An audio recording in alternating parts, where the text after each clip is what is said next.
In the busy city of Amritsar lived a 10-year-old girl named Meera with her grandfather, Mr. Suryadev Singh.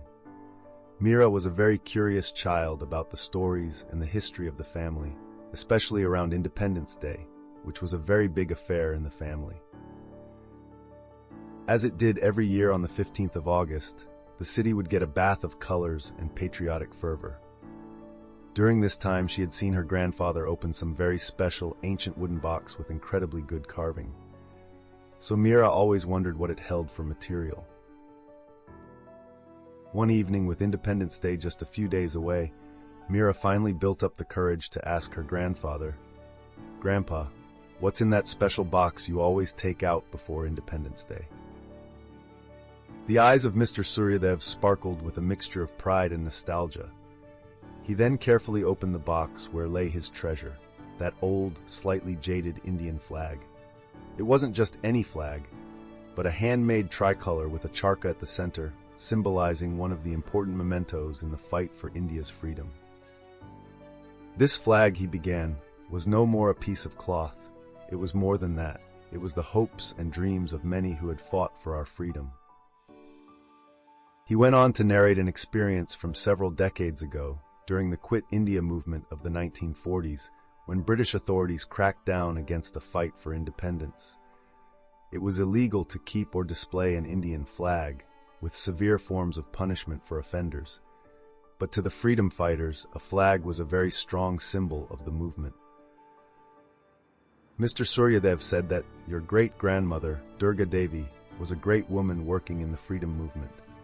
She and the other women in the group used to secretly stitch these flags by hand. One day, the British soldiers came searching our locality for these illegal flags. Durga Devi knew they were coming and had just finished sewing this flag. He stopped, his voice swelling with feeling. Defensive that she used, she took that and put it in this box, hidden, buried in our garden here, and the soldiers searched. They didn't get anything. After they went, she took it, and on 15th August 1947, the freedom that came to India, this flag is hoisted here in our courtyard by her, for our freedom new. Meera listened with awe, feeling the weight of her grandfather's words and the importance of the flag. "Grandpa, can we fly this flag on our roof tomorrow for Independence Day?" she asked resolutely. Mr. Suryadev smiled warmly and nodded. "Yes, Meera. This flag stands witness to our family's participation in the freedom struggle. It should flutter with pride and in the wind, so that we are forever reminded of the sacrifices made." The next morning, at sunrise, as Amritsar started to wake up, Meera and her grandfather went to the rooftop of their house. They raised the flag delicately to let the breeze go to it. Fluttering in the clear blue sky, Meera felt connected to her past, the bravery of her great-grandmother, and the freedom fighters who had left a legacy. After a while, the neighbors noticed the unique flag there atop Suryadev's roof and crowded below to hear its story and significance.